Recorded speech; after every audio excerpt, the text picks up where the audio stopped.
अस्सलामु अलैकुम वरहमतुल्लाहि वबरकातुह। मैं अर्शिया मोहम्मदी टीचर आपके सामने हाज़िर हूँ। आज मैं आप तमाम के लिए जो 2026 मार्च में एसएससी का इम्तिहान लिख रहे हैं, एग्ज़ाम लिख रहे हैं, उनके लिए ऑब्जेक्टिव टाइप क्वेश्चंस लेकर हाज़िर हूँ। इंशाल्लाह ताला ये ऑब्जेक्टिव टाइप के सॉल्यूशंस देखकर आपको आइडिया हो जाएगा कि आपको कल एग्ज़ाम में किस तरह ऑब्जेक्टिव सॉल्व करना है और सही एक्यूरेट आंसर्स का चूज़ करना है। ये पेपर 2025 अक्टूबर का S7 का एक पेपर है। इसमें फर्स्ट क्वेश्चन है, विच of the following is terminating decimal. हमको यहाँ पर ऑब्ज़र्व करना है ऑप्शंस में। First option is 12/17, second option is 23/28, third option is 24/48, D fourth option is 7/13। अब हमको चेक करना है, ऑब्ज़र्व करिए कि ए ऑप्शन में भी प्राइम नंबर 17 है, 23 बी में है, डी में 7 एंड 13 है। सी एक ऐसा ऑप्शन है जहाँ पर हमको प्राइम नंबर नहीं है। सी ऑप्शन है हमारा 24/48। इसको फर्स्ट डिवाइड करेंगे कि ये कैसे डिवाइड होगा, ये टर्मिनेटिंग है या नॉन टर्मिनेटिंग है। टर्मिनेटिंग उसको बोलेंगे जिसका आंसर हमको ज़ीरो आ जाता, और नॉन टर्मिनेटिंग उसको बोलेंगे जिसका आंसर ज़ीरो नहीं आता बल्कि वो डिवाइड होते रहता कंटिन्यूसली। तो अब यहाँ देखिए, 2 1 ज़ा 2, 2 2 ज़ा 4, 2 2 ज़ा 4, 2 4 ज़ा 8, 2 6 ज़ा 12, 2 1 ज़ा 2, 2 2 ज़ा 4, 2 3 ज़ा 6, 2 6 ज़ा 12, 3 1 ज़ा 3, 3 2 ज़ा 6। What we get here 1/2। अब आप डिवाइड करिए 1 को 2 से। 2 के टेबल में 1 नहीं आता तो हम यहाँ पर ज़ीरो लेके पॉइंट लगा के और यहाँ पर ज़ीरो लिख लेंगे। 2 5 ज़ा 10, 10 - 10 is 0। Now we get here 0. This is remainder, so it is terminating decimal। जब आप 12/17 को डिवाइड करेंगे, 23/28 को डिवाइड करेंगे, 7/13 को डिवाइड करेंगे तो उसके आंसर में ज़ीरो आपको नहीं आएगा, कुछ अदर देन ज़ीरो नंबर्स आपको मिल सकते। तो हम यहाँ पर डिसाइड कर लेंगे कि C is the right option.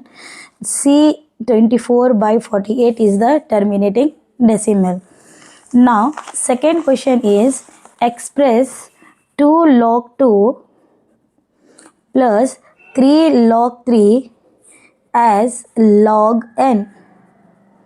यानी ये जो log का क्वेश्चन हमको दिया 2 log 2 plus 3 log 3, उसको log n में हमको कन्वर्ट करना है। और हमारे ऑप्शंस यहाँ पर दे दिया log 6, log 108, log 54, log 12। अब हम इसको सॉल्व करके देखेंगे कि ए बी सी डी में से कौन सा आंसर हमको आ रहा है। फर्स्ट यहाँ देखिए 2 log 2, इसको हम किस तरह लिखेंगे, जो log से पहले वाला जो नंबर है उसको 2 के पावर बना देंगे, log 2 power 2 plus log 3 power 3। We have one formula log a power m, log a power m equal to m log a। अगर फॉर्म में अगर हमको दिया तो हमको ऐसे लिखना है log a power m, अगर log a power m के फॉर्म में दिया तो हमको लिखना है m log a। अब ये इस क्वेश्चन में हमको दिया m log a, तो m log a किस में कन्वर्ट हो जाएगा, वो log a power m। तो ये log से पहले वाला जो नंबर है वो ट्रांसपोज हो जाएगा 2 के ऊपर, जो पावर 2 के ऊपर चले जाएगा, ये 3 के पावर में ये log से पहले वाला नंबर ट्रांसपोज हो जाएगा। 2 power 2 मीन्स 2 को 2 टाइम मल्टीप्लाई कीजिए, 2 2 ज़ा 4। 3 power 3 मीन्स 3 को 3 टाइम लिखकर मल्टीप्लाई कीजिए, 3 3 ज़ा 9, 9 3 ज़ा 27। अब यहाँ पर इसके वैल्यूज़ यहाँ पर सब्स्टिट्यूट कीजिए। log 2 power 2 means 4, log 3 power 3 means 27, यहाँ 4 लिखेंगे प्लस log 27। अब यहाँ पर देखिए log 4 प्लस log 27, यहाँ बीच में दोनों log के बीच में प्लस आ गया। We have one formula log a into B equal to log A plus log B, log A plus log B. अगर log A plus log B रहा तो हमको लिखना है log A into B. Now log A is 4 into B is 27। अब हमारा काम है 27 इंटू 4, 27 को मल्टीप्लाई करेंगे 4 से। 4 7 ज़ा 28, ये 2 आ गया, 4 2 ज़ा 8 9 10 108। Now finally we get log 108। अब हम चेक करेंगे हमारे ऑप्शंस में ए log 6, बी log 108 दिख रहा है यहाँ पर आपको। तो अब हमारा जो आंसर रहेगा वो ऑप्शन बी रहेगा। ऐसा इसको सॉल्व किया जाता है। आप चाहे तो इसका स्क्रीनशॉट ले सकते हैं। Next third question is if a equal to 1 2 3 4 5, if a equal to 1 2 3 4 5, then number of subsets of set A। हमको फाइंड करना है number of subset. Number of subset का फॉर्मूला है, नंबर ऑफ सबसेट का formula है 2 power n। What is n here means 1 2 3 4 5, n equal to 5। So 2 power 5, 2 power 5 means 2 को 5 time लिखेंगे, 2 into 2 into 2 into 2 into 2, 2 2 ज़ा 4, 4 2 ज़ा 8, 8 2 ज़ा 16, 16 2 ज़ा 32। अब हमारे ऑप्शन में हम चेक करेंगे कि 32 ए में है, बी में है, सी में है या डी में है। यहाँ हमारे पास ऑप्शन ए में 32 है, तो इसलिए हम आंसर में लिखेंगे 32। और main important one more thing, जो कैपिटल लेटर्स है ए बी सी डी पूरे कैपिटल है, आप वहाँ पर स्मॉल लेटर्स नहीं डालेंगे। If a equal to X such that x equal to 2n-1, यानी x की जो वैल्यू है वो x इक्वल टू 2n-1 है। And next condition is 3 less than or equal to n less than or equal to 8, यानी जो n है वो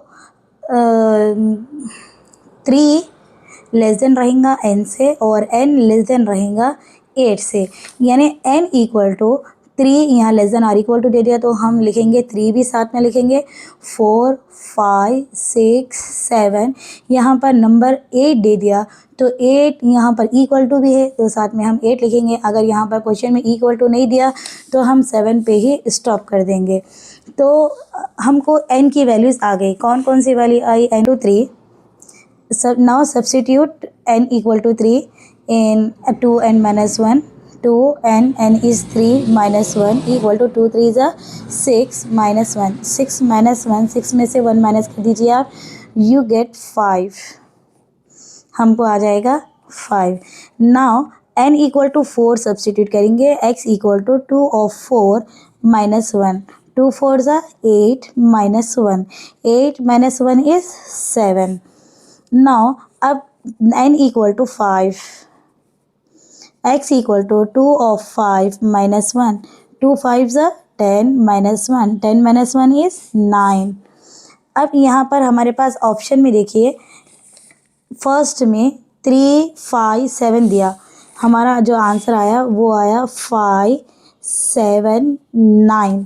अब हम बी में ऑप्शन में देखेंगे 5 7 9 है, या फिर और देखेंगे आगे और क्या है, 3 5 9, तो यानी ए भी हमारा आंसर नहीं रहेगा और सी भी हमारा आंसर नहीं रहेगा। अब हमारा आंसर रहेगा बी और डी में। तो 5 7 9 हमको भी आ गया, 5 7 9, यहाँ पर 2 ऑप्शन है 5 7 9 5 7 9। अब हमको फिर आगे के वैल्यूज़ भी हमको फाइंड करना है, देखेंगे आगे हमको क्या आता। n equal to 6, x equal to 2 of 6 minus 1, 2 6 are 12 minus 1, 12 minus 1 is 11। तो अब यहाँ पर आ गया 11। तो अब यहाँ पर हमारे ऑप्शन में देखिए 11, फोर्थ वन में बी में 13 दिया और डी में दिया 11, तो हमारा जो ऑप्शन है, जो राइट जो ऑप्शन है हमारा वो है डी। ऐसा आपको एग्जाम में सॉल्व करके आंसर डालना पड़ेगा। Next question is the quadratic polynomial with zeros 5 and -7 is, हमको क्वाड्रेटिक पॉलिनोमियल लिखने का है जिसके जो ज़ीरोज़ है वो 5 एंड -7 है। तो जब भी एग्ज़ाम में आपको ज़ीरोज़ की बात होंगे और क्वाड्रेटिक पॉलिनोमियल की बात होंगी तो सबसे पहले आपको लिखना पड़ेगा क्वाड्रेटिक इक्वेशन। क्वाड्रेटिक इक्वेशन है x² minus alpha plus beta X plus alpha beta equal to 0। ये है हमारी quadratic polynomial. Now, what is given in the question? Zeros. Two zeros are there. One is alpha. Alpha is 5. Beta equal to -7. यहाँ 5 and 7 दे दिया हमको। Alpha लिखेंगे 5, beta लिखेंगे -7। अब हमारी क्वाड्रेटिक इक्वेशन में क्या है देखिए, आप डायरेक्टली भी यहाँ पर सब्सटीट्यूट कर सकते हैं। मैं डायरेक्टली आपको सब्सटीट्यूट करके बताती हूँ। x² minus alpha is, bracket start करेंगे 5 plus beta is -7 x plus alpha is 5, beta is -7 equal to 0. x² minus 5 plus into minus -7 x plus into minus 5 7s are 35 equal to 0. x² minus 7 plus 5, what we get? -2x minus 35 equal to 0. Minus into minus plus x² plus 2x minus 35 equal to 0. This is our quadratic polynomial with zeros 5 and -7. अब हम options में check करेंगे कि हमारे options में same equation कहाँ है। ए में है x² प्लस 2x माइनस 35, यहाँ ए में दे दिया हमको। बी में देखिए दोनों माइनस है, दोनों माइनस नहीं है, -2 है यहाँ पर, प्लस 35 है, यहाँ प्लस है, यहाँ प्लस है। तो न बी सही है, न सी, न डी। हमारा जो राइट आंसर है वो रहेगा ऑप्शन ए। आप डालेंगे option A. Next, zeros of quadratic polynomial p of x equal to x² minus x minus 12 are. अब हमको पहले वाले क्वेश्चन में दिया था जीरोस देके क्वाड्रेटिक पॉलिनोमियल फाइंड करो बोला था। अब ये क्वेश्चन में क्वाड्रेटिक पॉलिनोमियल दे चुका, अब हमको फाइंड करना है जीरोस। तो this is the 6th question. तो जो हमको p ऑफ x दे दिया वो लिखेंगे p of x equal to x² minus x minus 12। अब इसके ज़ीरोस हम कैसे फाइंड करेंगे? By using factorization method. इस फैक्टराइजेशन मेथड क्या रहता है बोलिए? Coefficient of x²। What is the coefficient of x²? This is 1। अगर कुछ भी नंबर अगर नहीं है कोएफिशिएंट का तो वहाँ हमेशा 1 रहता है। तो multiply first and last terms, first 12 1 ज़ा 12। अब हम ऐसे फैक्टर्स सर्च करेंगे जिसके जो मिडिल टर्म रहता, मिडिल टर्म की जो वैल्यू जो कोएफिशिएंट है वो है -1। -1 हमको आना, तो 4 3 ज़ा 12, 4 में से 3 माइनस करेंगे, -1 आ गया।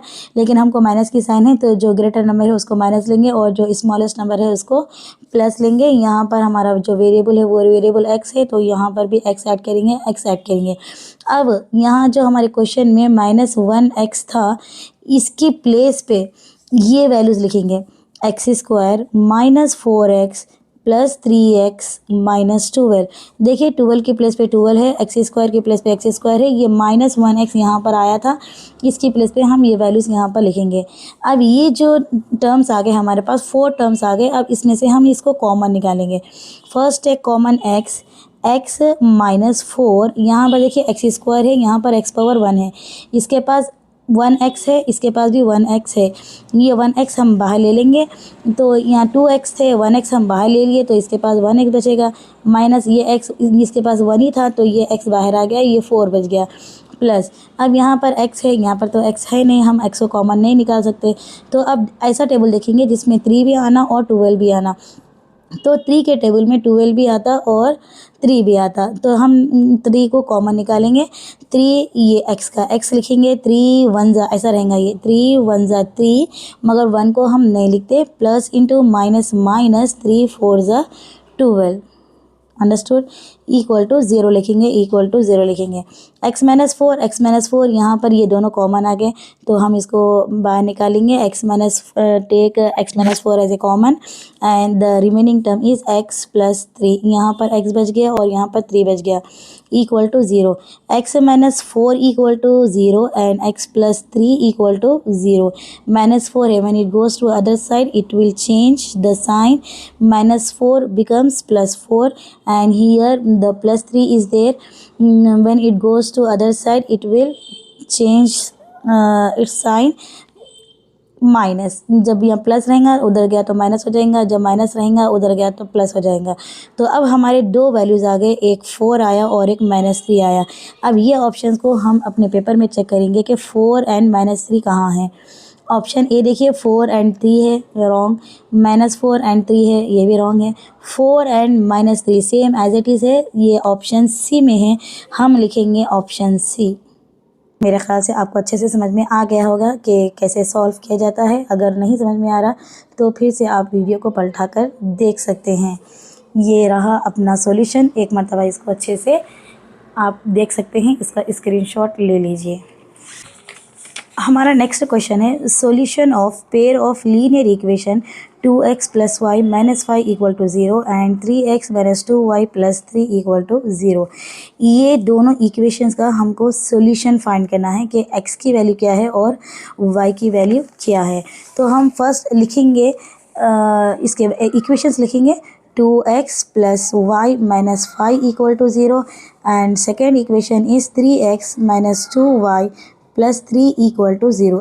सो अब इक्वेशंस को अब आप ऑब्जर्व करो कि कोई इक्वेशन, कोई वेरिएबल कैंसिल हो सकता है क्या? कोई भी वेरिएबल कैंसिल नहीं हो सकता क्योंकि x का कोएफिशिएंट यहाँ पर 2 है, यहाँ x के साथ 3 है, ये कैंसिल नहीं होता। यहाँ पर y का जो कोएफिशिएंट है वो 1 है, y का कोएफिशिएंट यहाँ पर 2 है, ये भी कैंसिल नहीं होता। तो हमारे पास वन रूल है, जो हमको कोई एक वेरिएबल को सेलेक्ट करके उसका जो कोएफिशिएंट है उसको एक दूसरे से मल्टीप्लाई कर लेंगे। तो अब यहाँ पर मैं y ले रही हूँ क्योंकि y का यहाँ पर 1 है, यहाँ पर 2 है, तो ये it is little bit easy. तो ये y का जो कोएफिशिएंट है उसको सेकेंड इक्वेशन से मल्टीप्लाई करूँगी और सेकेंड इक्वेशन का जो y का जो कोएफिशिएंट है उसको मैं इक्वेशन 1 से मल्टीप्लाई करूँगी, फर्स्ट वाली इक्वेशन से। अब हम मल्टीप्लाई करेंगे 2 2 ज़ा 4x प्लस 2 1 ज़ा 2y माइनस 2 5 ज़ा 10 इक्वल टू 0। 1 3 ज़ा 3x माइनस 2y प्लस 3 यानी 3 1 ज़ा 3 आया इक्वल टू 0। अब यहाँ पर देखिए y का जो कोएफिशिएंट है दोनों सेम हो गए, एक प्लस है एक माइनस है, ये कैंसिल हो जाते हैं। ये कैंसिल करने के लिए ही हम इसके कोएफिशिएंट को मल्टीप्लाई करे थे एक दूसरे से। अब यहाँ पर ये +4 है, ये +3 है, दोनों ऐड हो गए 7x, ये तो कैंसिल हो गया। या -10 है, यहाँ +3 है, तो -10 + 3 हाउ मच है -7 इक्वल टू 0। तो हमको आ गया 7x minus 7 equal to 0। 7x equal to ये -7 है, अगर उसको इक्वेशन के उस साइड में हम ट्रांसपोज कर देंगे तो वो +7 हो जाता। x इक्वल टू 7/7, 7 1 ज़ा 7, 7 1 ज़ा 7, we get x equal to 1। अब हमको x की वैल्यू तो आ गई, अब हमको y की वैल्यू भी आना है। तो ये x की वैल्यू को किसी एक में सब्सटीट्यूट करेंगे। ये this is equation 1 and this is equation 2। Substitute x equal to 1 in equation 1। 2x plus Y minus 5 equal to 0। x equal to 1 ना, तो substitute x equal to 1 in place of x plus Y minus 5 equal to 0। 2 1 ज़ा 2 plus Y minus 5 equal to 0। y ये -5 + 2 कितना होता, -3 होता equal to 0। -3 उधर transpose हो गया, y इक्वल टू 3। यानी हमको जो वैल्यूज़ आए वो 1 एंड 3 आए, क्योंकि पहले x का टर्म लिखते फिर उसके बाद y की वैल्यू लिखते। तो हम अपने ऑप्शंस में चेक करेंगे कि 1 एंड 3 कहाँ हैं। a -1 3 है, रॉन्ग। b 1 और 3 है, तो यहाँ पर हम b ऑप्शन पे टिक करेंगे, b। उम्मीद करती हूँ आपको ये कैसे सॉल्व करते हैं अच्छे से समझ में आ गया होगा। ये क्वेश्चन नंबर था 7। नेक्स्ट वन है 8th, which of the following pair of linear equations have unique solution. ये जो इक्वेशंस दिया हमारे पास, ए दिया 3x plus 4y minus 7 equal to 0, right. 6x minus 8y plus 14 equal to 0। अब यहाँ पर ये जो 3 है उसको बोलेंगे a1 और 6 को बोलेंगे a2, तो 3/6 हो गया। 3 1 ज़ा 3, 3 2 ज़ा 6, क्या आंसर आया इसका 1/2। 4/8 b1/b2, 4/-8, 4 1 ज़ा 4, 4 2 ज़ा 8, आंसर क्या आया -1/2। तो यहाँ पर देखिए a1/a2 1/2 आया और b1/b2 -1/2 आया। तो now next question is question number 8, which of the following pair of linear equation have unique solution. अब हमको यहाँ पर यूनिक सॉल्यूशन दिया तो हमको नॉलेज रहना चाहिए कि यूनिक सॉल्यूशन कब होता, इनफाइनाइट मैनी सॉल्यूशंस कब होता, नो सॉल्यूशंस कब होता। मैं आपको थोड़ा सा एक्सप्लेन कर देती हूँ। a1/a2 not equal to b1/b2 अगर आ गया तो आप लिख देंगे यूनिक सॉल्यूशन में है। अगर a1/a2 equal to b1/b2 equal to c1/c2 अगर आ गया, ये तीनों वैल्यूज़ भी अगर सेम अगर आ गए तो वो सॉल्यूशन रहता है इनफाइनाइटली मैनी सॉल्यूशंस रहता। और a1/a2 इक्वल टू b1/b2 है लेकिन नॉट इक्वल टू c1/c2 है तो वो सॉल्यूशन रहता नो सॉल्यूशन। ये आप माइंड में रख लीजिए, क्योंकि एग्ज़ाम में अभी मैं जो एग्जांपल दी उसमें तो यूनिक सॉल्यूशन पूछा, लेकिन एग्ज़ाम में ज़रूरी नहीं है कि यूनिक सॉल्यूशन है। आपको आपके नॉलेज को चेक करने के लिए वो इन्फिनिटली मैनी सॉल्यूशन भी पूछ सकता और नो सॉल्यूशन भी पूछ सकता। और एक मेन इंपॉर्टेंट बात और इसमें एक ये है, अगर a1/a2 not equal to b1/b2 है तो वो रहते लाइन्स, इंटरसेक्टिंग लाइन्स। आपको एग्जाम में ये भी पूछ सकता। ये अगर दोनों भी इक्वल अगर है तो कोइंसिडेंस लाइन रहते ये, और अगर एक इक्वल है और एक नॉट इक्वल है तो वो लाइंस रहते पैरेलल लाइंस, और उनका जो कंसिस्टेंसी रहती, फर्स्ट अगर यूनिक सॉल्यूशन है इंटरसेक्टिंग लाइन है तो याद रख लीजिए वो इंडिपेंडेंट एंड कंसिस्टेंट होते। अगर दो कोइंसिडेंस लाइन है तो वो एक दूसरे के डिपेंडेंट एंड कंसिस्टेंट रहते। कोइंसिडेंस मीन्स एक लाइन के ऊपर दूसरी लाइन रहती, इंटरसेक्टिंग लाइन मीन्स एक दूसरे को वो कट करते, पैरेलल लाइंस एक दूसरे से नहीं मिलते। पैरेलल लाइंस का जो कंसिस्टेंसी रहेंगी वो इनकंसिस्टेंट रहेगा। देखिए पैरेलल लाइंस याद रखिए इनकंसिस्टेंट होते, intersecting line independent and consistent होते, coincident line dependent and consistent होते। तो ये थी basic knowledge of this question. आज क्वेश्चन नंबर 9 है, if triangle ABC is similar to triangle PQR, angle A equal to 45 degrees, okay, and angle Q equal to 70 degrees, then the value of R। तो इसके लिए हमको छोटे से triangles बना लेंगे हम, ABC, और एक ट्राइंगल बना देंगे, यहाँ Q दिया ना तो PQR। हम ये मेंटेन करेंगे, A इक्वल टू P है, B इक्वल टू Q है, C इक्वल टू R है। तो एंगल A इज़ 45 डिग्री तो ऑटोमेटिकली एंगल P भी 45 डिग्री हो जाएगा। एंगल Q 70 डिग्री है तो एंगल B भी 70 डिग्री हो जाएगा। अब हमको एक कंडीशन तो मालूम है, sum of 3 interior angles equal to 180 degrees. Sum of 3 interior angles equal to 180 degree. तो अब हमको आ गया 45 प्लस 70 प्लस यहाँ पर कुछ भी नहीं है तो हम x लिख लेंगे, या एंगल C भी लिख सकते हैं आप, इक्वल टू 180 डिग्री। इन दोनों को ऐड कर लीजिए, 5 7 4 11 plus angle C equal to 180 degree, angle C equal to 180 minus 115। तो आप यहाँ बाजू में 180 में से 115 माइनस कर दीजिए, इधर से बोरो 1 चलेगा, 7 10 माइनस 5 5 7 माइनस 1 6 1 माइनस 1 0। तो 0 को हम नहीं लिखेंगे तो हमारा एंगल C अगर आ गया 65 डिग्री। अब हमारे आंसर में हम चेक करेंगे कि 65 कहाँ है। यहाँ पर A में 65 दिया, B 75, C 70, D 60। हमारा ऑप्शन जो हम टिक करेंगे वो है हमारा ऑप्शन A इज़ 65 डिग्रीज। हम एक फिगर ड्रॉ करेंगे जो 90 डिग्रीज पे B रहेगा, यहाँ B लिखेंगे, ये this is 90 degree angle and this is A and this is C. तो हमको क्वेश्चन में दिया सेक ए इक्वल टू 2। अब हमको ट्रिग्नोमेट्रिक रेशियोज़ में सेक ए की वैल्यू फाइंड करना पड़ेगा कि सेक ए कहाँ पर, सेक ए की वैल्यू 2 कौन से रेशियो में है, यानी सेक 30, सेक 45, सेक 60। तो सेक 62 होता, सेक 62 होता। तो हम लिखेंगे sec A equal to sec 60 degree, sec sec get cancel, A equal to 60 degrees. अब हमको यहाँ पर आ गया 60 डिग्रीज, राइट। हमको फाइंड करना है एंगल सी।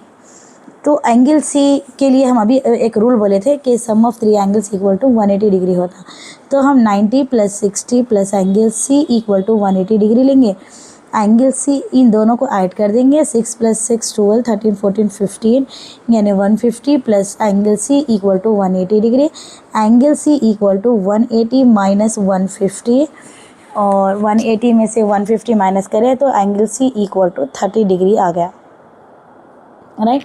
अब ये 30 डिग्री एंगल यहाँ पर हम चेक करेंगे हमारे क्वेश्चन पेपर में, ए बी सी में एंगल आया 30 डिग्री, तो हम ऑप्शन में लिखेंगे सी, जो हमारा ऑप्शन राइट ऑप्शन रहेगा वो रहेगा सी। इंशाल्लाह ताला इसके आगे के क्वेश्चंस के भी वीडियोस अपलोड करूँगी, और जितना मुझसे हो सकता आज 12 बजे तक क्यों ना हो मैं वीडियोस अपलोड करने की कोशिश करूँगी। अगर आप इंटरेस्टेड हैं, अगर आपको ये वीडियो अच्छी लगी तो मेरे चैनल को लाइक एंड सब्सक्राइब कर लीजिए, ताकि मेरी हर वीडियो की नोटिफिकेशन आपको वक्त पर मिल सके। अल्लाह हाफिज़।